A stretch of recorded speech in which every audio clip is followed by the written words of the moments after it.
वक्त और किस्मत पर कभी घमंड मत करना। महाकवि कालिदास बीच रास्ते में थे। उनको बहुत जोर की प्यास लगी। वहाँ एक पनिहारिन पानी भर रही थी। कालिदास बोले, माते पानी पिला दीजिए, आपका बड़ा पुण्य होगा। पनिहारिन बोली, बेटा मैं तुम्हें जानती नहीं, अपना परिचय दो, मैं पानी पिला दूंगी।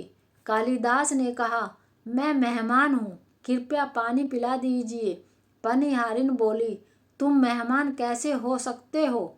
संसार में दो ही मेहमान हैं, पहला धन और दूसरा यौवन। इन्हें जाने में समय नहीं लगता। सच बताओ, कौन हो तुम? इस जवाब से पराश्चित कालिदास आश्चर्यचकित रह गई।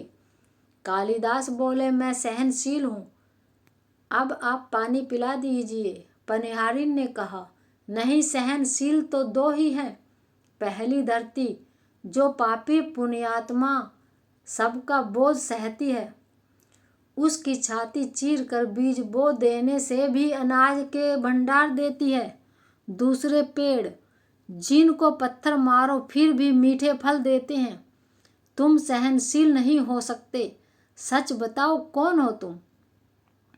कालिदास मूर्छा की स्थिति में आ गए और तर्क वितर्क से झल्ला उठे। कालिदास बोले, मैं हठी हूँ। पनिहारिन बोली, फिर से झूठ बोल रहे हो।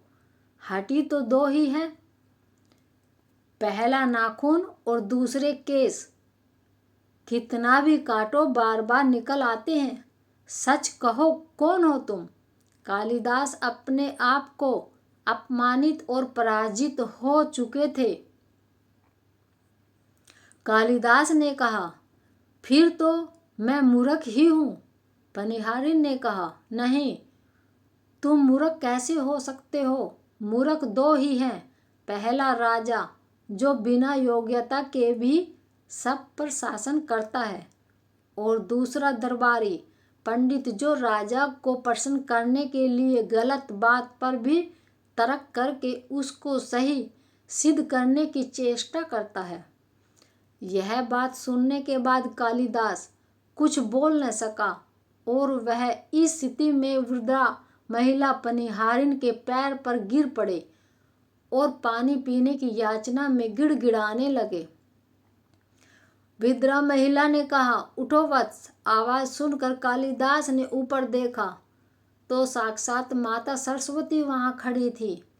कालिदास पुनः नतमस्तक हो गए। माँ ने कहा, शिक्षा से ज्ञान आता है, न कि अहंकार से। तूने शिक्षा के बल पर प्राप्त मान और प्रतिष्ठा को ही अपनी उपलब्धि मान लिया और अहंकार कर बैठे। इसलिए मुझे तुम्हारे आंखें खोलने के लिए ये सब स्वांग करना पड़ा। कालिदास को अपनी गलती समझ में आ गई और भरपेट पानी पीकर वे आगे चल पड़े। इसलिए कहते हैं, विद्वता पर कभी घमंड न करें, घमंड विद्वता को नष्ट कर देता है। दो चीजों को कभी व्यस्त नहीं जाने देना चाहिए, अन्न के कण को और आनंद के क्षण। घमंड किस बात की करते हो? आप निवस्त्र आए थे और निवस्त्र ही जाएंगे। आप कमजोर बनकर आए थे और कमजोर बन के ही जाएंगे। आप बिना धन संपदा के आए थे और इसके बिना ही जाएंगे।